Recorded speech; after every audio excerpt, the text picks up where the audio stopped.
Yo, what's going on, guys? Welcome to the channel. My name is Saeed. I am doing another song reaction today. This is generally where I break down the lyrics and music for a song and offer up my interpretations for what I'm hearing. I am continuing in the series of Nirvana reactions that I've been doing, and I'm super excited to get into that. But before we do, I just wanted to highlight my favorite comment from one of my previous videos. This comment was left on my video reaction to A Day in the Life by the Beatles, which actually had a little bit of a copyright issue I was dealing with, but it's now been properly released, and I've been getting some great feedback on that, so I'd highly recommend for you to go check that out. So this comment was left by a guy called Justin M. He says he enjoys the analysis, and he also sort of gives the real life inspirations for Lennon and Paul's verses. He also says in a light-hearted way that maybe I'm reading a little bit too deep into the lyrics, and I do agree with Justin. A lot of what I say I don't actually think is what the songwriter may have intended for the lyrics to mean, but I think music is always up to your interpretation, and I would feel as if I'm sort of cheating the viewer if I just jumped on here and kind of bopped along to the music and said, oh, good song at the end of the day. It's probably more interesting to the viewer if I were to offer up my feelings and whatever sort of weird ideas come to my mind as I'm hearing the music. I also enjoy sort of making connections between different other art forms and the lyrics and music that I'm hearing. And so that's sort of my intention behind these videos. Regardless, great comment by Justin. Okay, so now to get into the actual song reaction that I'm doing today. I'm doing In Bloom by Nirvana. This is off the album Nevermind, and this will be the fourth track in this series of Nirvana reactions I've been doing. If I were to rank the songs that I've heard so far, I would probably put Come As You Are as number one. I just love the depth and the lyricism that I felt in that song, and also the atmosphere that they set, with probably Sentence Apprentice being second and Lithium coming in third. That's not taking anything away from Lithium. I love that song. In terms of this actual song and what I'm expecting, I noticed between the In Utero track and the Nevermind songs that I've heard that In Utero was a lot more raw and intense and a little bit less easily accessible in terms of the sound that were on display. So I'm expecting a much more sort of simpler track, a much more hard-hitting song. And in terms of my initial expectations for the lyrics, with the track being called In Bloom and the single art being this sort of flower blossoming, I'm thinking that this is maybe a song about Kurt's childhood or just people's youth in general, with, you know, with In Bloom, the obvious connection there.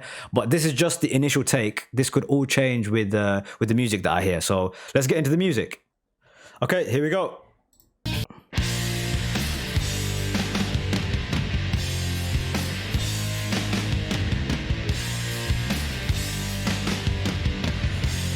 Huge guitars.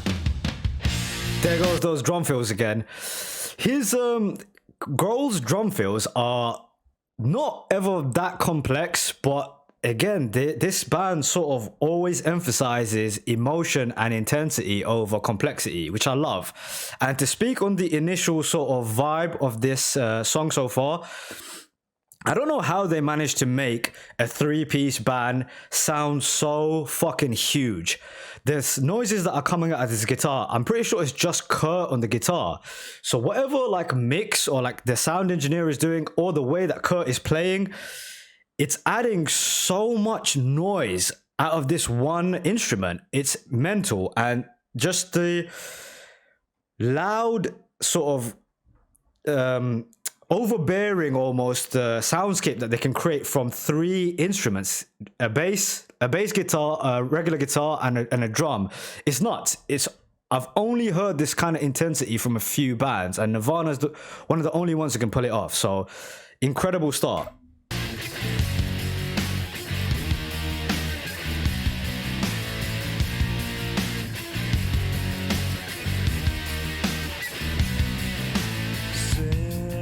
Kids with food, where the change moods. Spring's here again.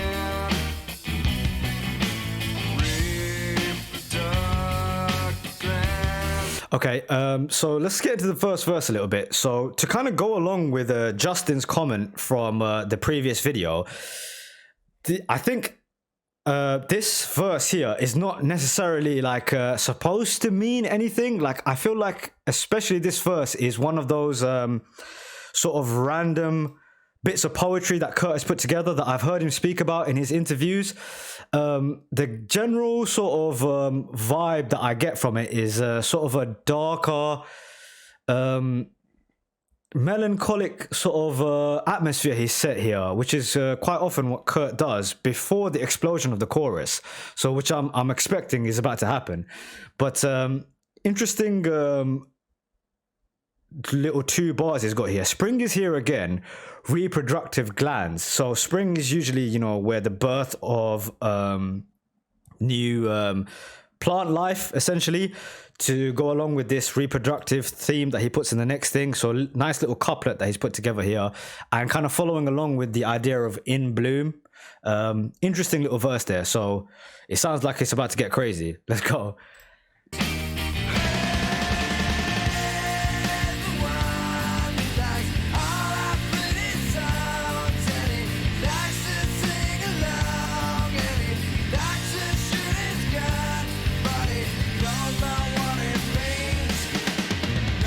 Drum fill. Those machine gun fills, man. I love it.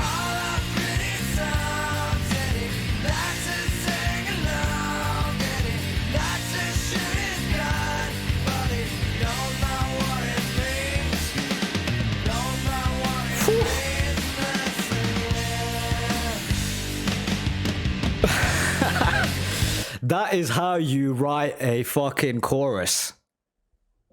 Incredible, incredible. So like, it seems like this loud, quiet dynamic is like the signature of this band, and especially on Nevermind, it seems like it's their real focal point, that the songs are structured to have this explosion into the chorus, and I'm all for it, man. I always say that my favorite types of songs are ones that have varying moods even within the track, and Nirvana are experts at pulling this off, man. To read into the lyrics just a little bit, it seems like he's kind of poking fun at people who listen to their songs and kind of take it for the surface level kind of vibe that they get off of it. So he says, and he likes to sing along and he likes to shoot his gun. He's the one who likes all our pretty songs. Kind of interesting to put on what is, you know, one of their most catchy choruses that they've ever put together. It's kind of ironic and like it's very like fourth wall breaking right there. But can you blame them for liking the pretty songs? I mean, listen to the melody on this thing. It's amazing.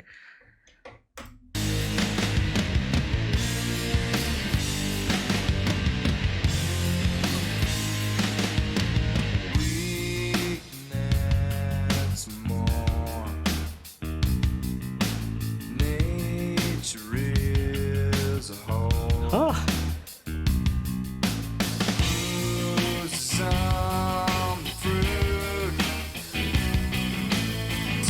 Love those guitar licks.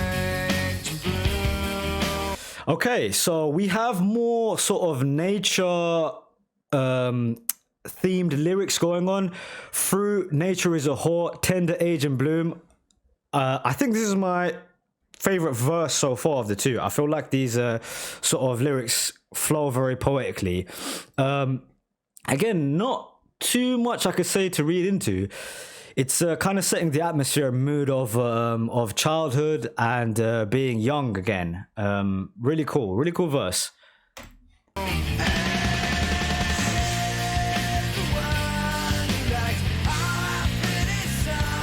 Da-da, da-da-da-da-da, da-da.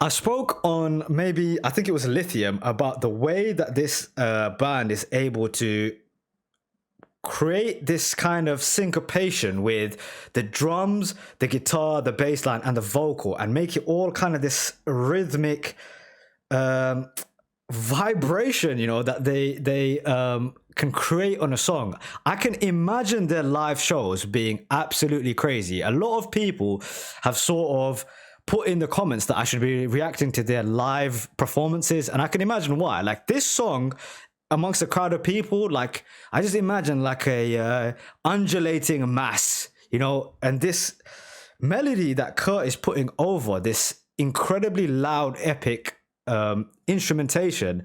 I don't know how he finds it, because I feel like a lot of songwriters will be struggling to find how to make an impact with their voice amongst this huge soundscape. But Kurt finds a way to not only add to it, but to be the focal point.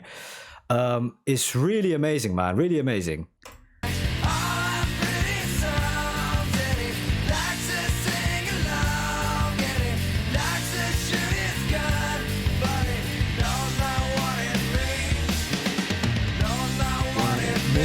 When I say, woo, maybe my favorite chorus of all 4 tracks I've heard so far. Here we go, guitar solo.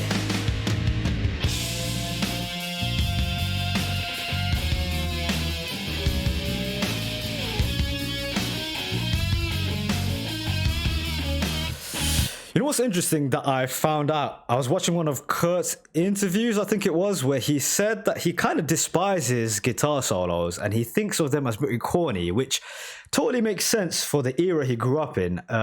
Just coming off that kind of hair metal phase where everyone had that like cheesy style of making songs with this super long guitar solos at like 3/4 of the way in.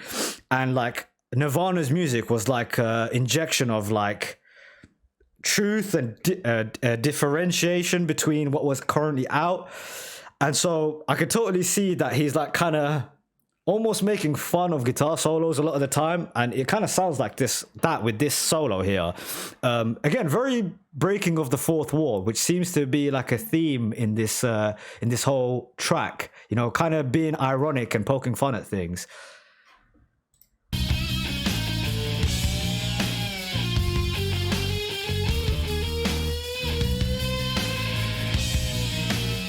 It almost sounds out of tune, but works. Here we go. All our pretty songs.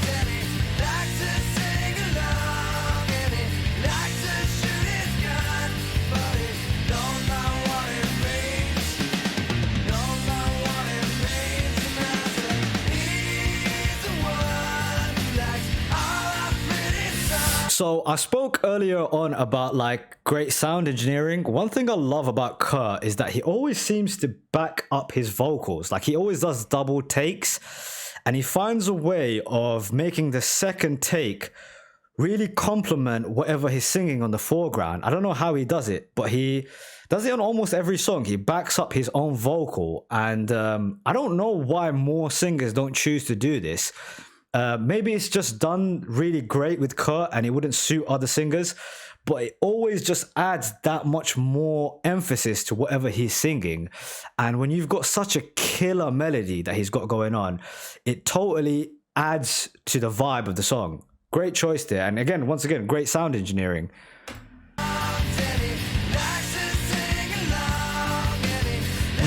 Shoot is gone.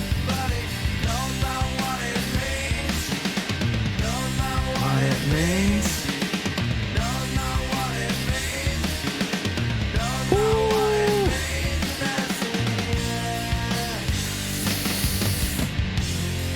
That's how you end the fucking song.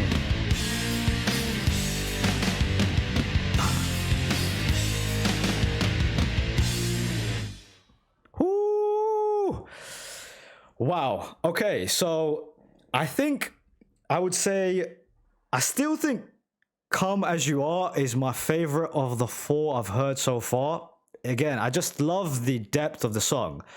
However, I think this track and Sentenced Apprentice might take second place, with this song maybe just edging it a little bit. Again, these are all just first reactions, but I feel as if you need to be sort of in the right mood to hear Sentenced Apprentice, whereas I can see myself playing this whatever moment in any time of the day. Like I can't really put on Sentenced Apprentice and like be hoovering, you know what I mean? It's a bit intense, but that's kind of my initial rankings for now.